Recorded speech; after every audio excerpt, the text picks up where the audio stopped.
Okay. So we are on to the fifth question. Mariam has 7 sweets in a tin. 6 are toffees and 1 is a chocolate. She chooses one sweet. Okay, right now she has 6 toffees and there is 1 chocolate. She chooses one sweet at random and takes it out. Her friend adds 3 chocolates to the tin. Okay. Then Mariam takes out another sweet at random out of the tin. Draw a fully labeled tree diagram to illustrate this information. Okay. So first of all, when she picks the first sweet, so there are 6 toffees and 1 chocolate.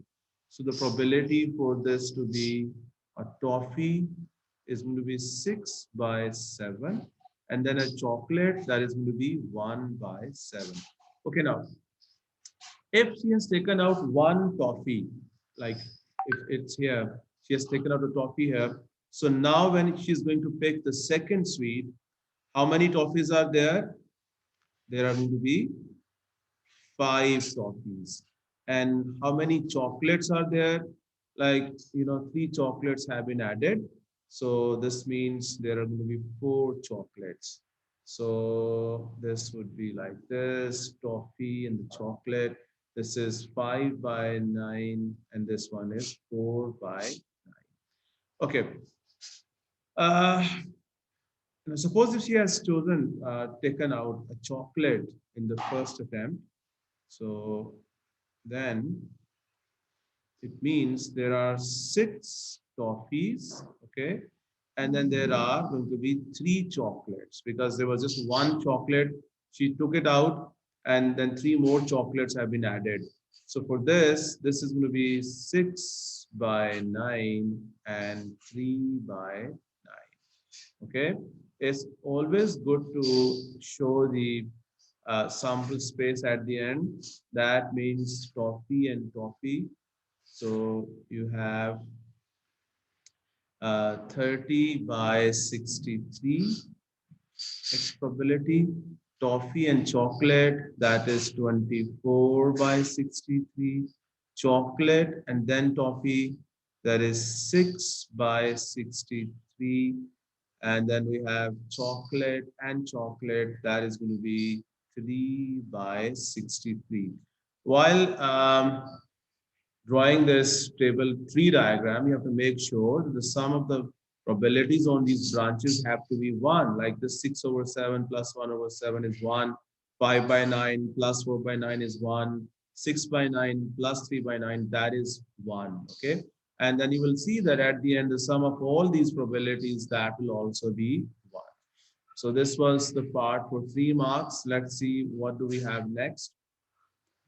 It says draw up the probability distribution for the table of number of toffees taken.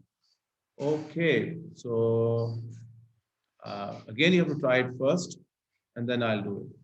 Okay, I believe you have given it a try. So I'm going to keep this, make this space free for the probability distribution. Okay. So this should be something like this. We have number of toffees, है ना? So this can be 0, 1, and 2. So I need 3 blocks here. Okay. And this is going to be for this. Okay. So this is going to be, this is X, and then probability X equal to X. Number of toffees can be 0, they can be 1, and they can be 2. So 0 toffees, that means both are chocolates. That is 3 by 63. And then one chocolate, one toffee, that means it can be any one of these two. So 24 plus 6, that is going to be 30 by 63. And then 2 toffees, that is going to be 30 by 63.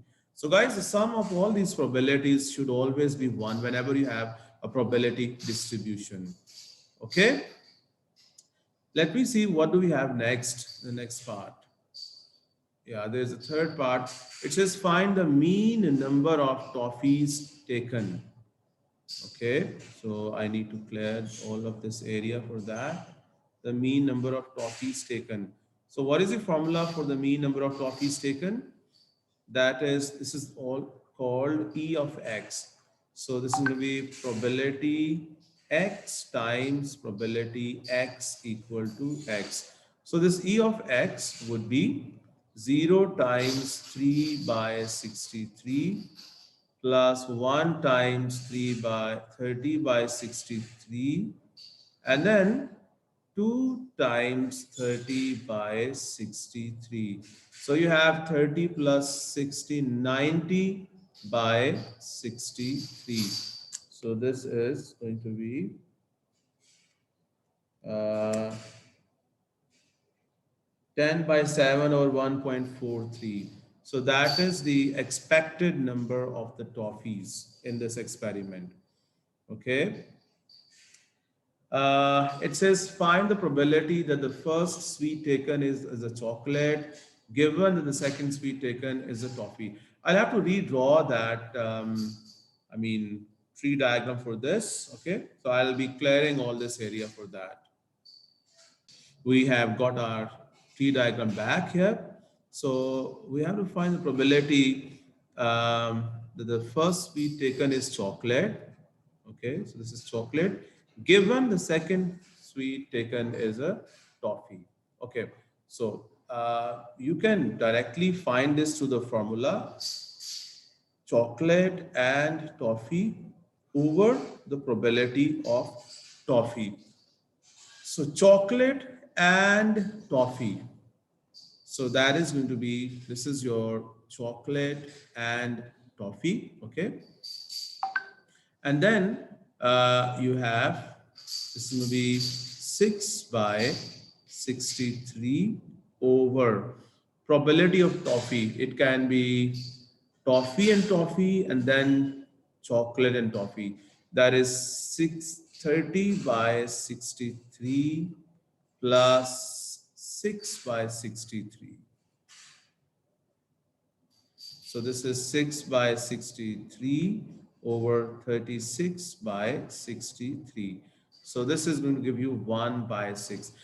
Achha, this is the way you do it through the formula. I have also given you a desi formula for this, where I tell you to highlight those situations where you have this second sweet is taken as toffee. So we'll be considering these situations only. Okay, so these two will be going in the denominator. That is your TT plus CT. That is where you have the second sweet as toffee. And then out of these, where do you have the chocolate taken first? That is your probability of C and T, basically. Okay, so both are the same. Okay, so you get 4 marks for this, by the way. If there's no question, then I can go to the next part. Question.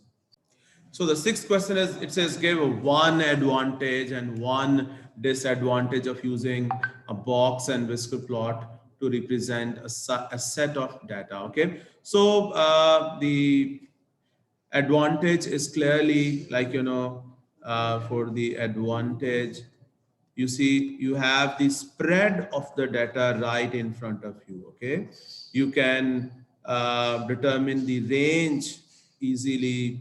You have all the q1, q2 and q3 in front of you. Okay, that is the advantage of the data. Okay, and you can also determine the skewness of the whole data. Skewness can also be determined. Okay, can also be determined if you have that. Um, I mean, box and whisker plot. And the disadvantage is going to be that original data, original figures, or the information is hidden. Okay, we are not sure about N, that is the size of the data, okay? So you can just quote them. Inshallah, you'll be getting 2 marks for this. Do you have any question? Okay, second part. The times in minutes taken to run a marathon were recorded for a group of 13 marathon runners and were found to be as follows. State which of the mean, mode, or median is most suitable as a measure of central tendency for these times. Explain why the other measures are less suitable. Okay, so if you look at all the spread of this data over here, uh, I think let's write this down in ascending order first and then we can comment on it. Okay, let's do that. Okay, so first of all, he says which of the mean, mode, or median. So I'm not going to be in the favor of this mean here because mean, like, what should I say, not the mean. As we have at the end, there is 768 is too big, okay? It's too big. So it will not be giving a true picture of the measure of central tendency here, okay? So you have to write all of it down, okay? Then clearly mode is not possible to be, mode cannot be found, okay? Cannot be found because there is no repeating value over here. Okay, that is clearly not here. Then the only option left out, that is going to be the median. Okay, the middle value. That will give you the true picture of its measure of central tendency. So you have to write it down. Okay, let us see what Uncle is saying about this. Okay. Uh, oh, he says not mean as data skewed by one large value, not mode as frequency is all the same. So it gives the answer as mean. Okay. So it means we have answered this correctly. Okay. So we go to the next part. Next part, it says another group of 33 people ran the same marathon and their times in minutes were as follows. On the grid below, draw a box and whisker plot to illustrate the times, okay, of these 33 people. So people remember when you have to draw the box and whisker diagram, this is basically a 5-point plot. It is also known as a 5-point plot, okay? So you need to have, first of all, the lowest value, the smallest observation, okay? Then you have to have the largest. These will determine the whiskers, okay? And then you have to have the Q1, the Q2, and Q3. That would be like, if you have the box here. So this one would be your Q1. Okay. This is going to show the median. And this one is going to show the Q3. Okay. First, you have to try it yourself. And then I'll follow you guys. Chale, start you're working, see which one is the smallest value, which is the largest value. I believe they're all written in ascending order. Yes? Okay, so that is not a problem for you. So you give me these values here, the lowest, and then you have the highest, the largest. What is your Q1? What is your Q2? And what is your Q3?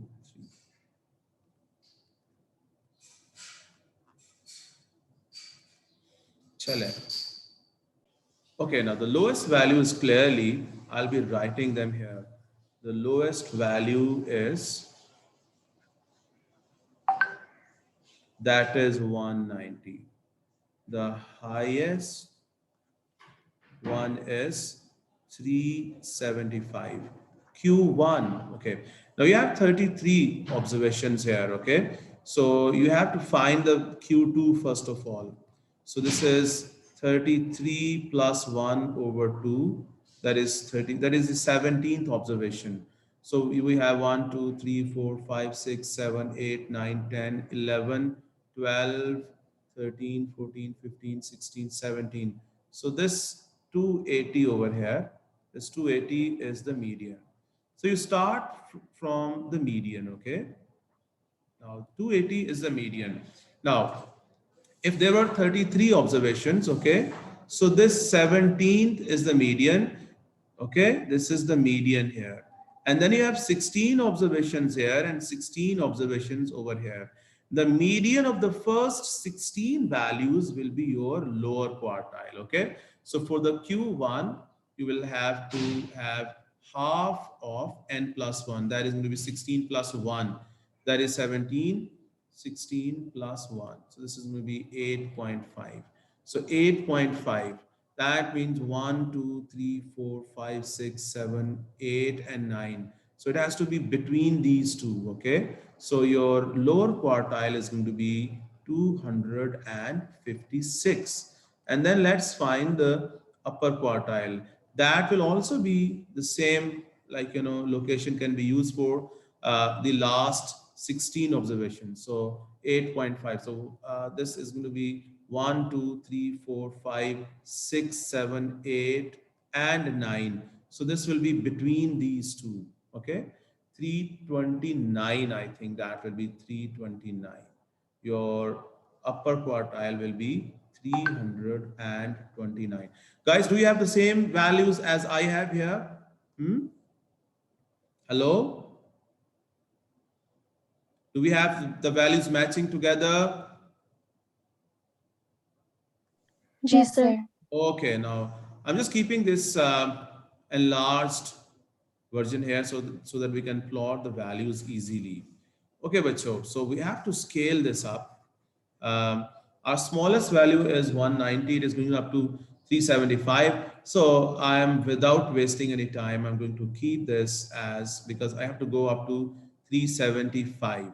Okay, so if I draw a line here, oh, this should be, let me draw a red line so that all of you can see this. Okay, and I will be scaling this as, I have, let's say, 150 here, then I have 200 here, and I have 250 here, I have 300 here, I have 350 here, and I have 400 here, and I have 450 over here. Okay, so you must have a proper scale for that. So my 2 centimeter is representing 50 units. It's good to mention the scale. Okay. Now the lowest value is 190. Okay. So these 10 smaller units representing 50, each one is representing 5. Okay. So we have 190 over here. So I will be drawing a line like this. Okay, so this is your whisker starts from here. Then we have highest is 375. So 375 is clearly exactly between these two. So you have to use a ruler here. Okay, so this is where the whisker ends. Okay, and then we have to have the box. Okay, now the box has to start at 256. 256. So 256, this is 250, and each small is representing 5, 255. So this is somewhere here. Okay, this is where my box starts.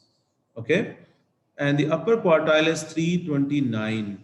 329. This is 310. Um, this one is 325 here, and this is approximately here. That is your 329. Okay. This is 329. And then you have the median at 280. So median is at, this one is 270 here, and this is exactly 280. Okay. So I can just,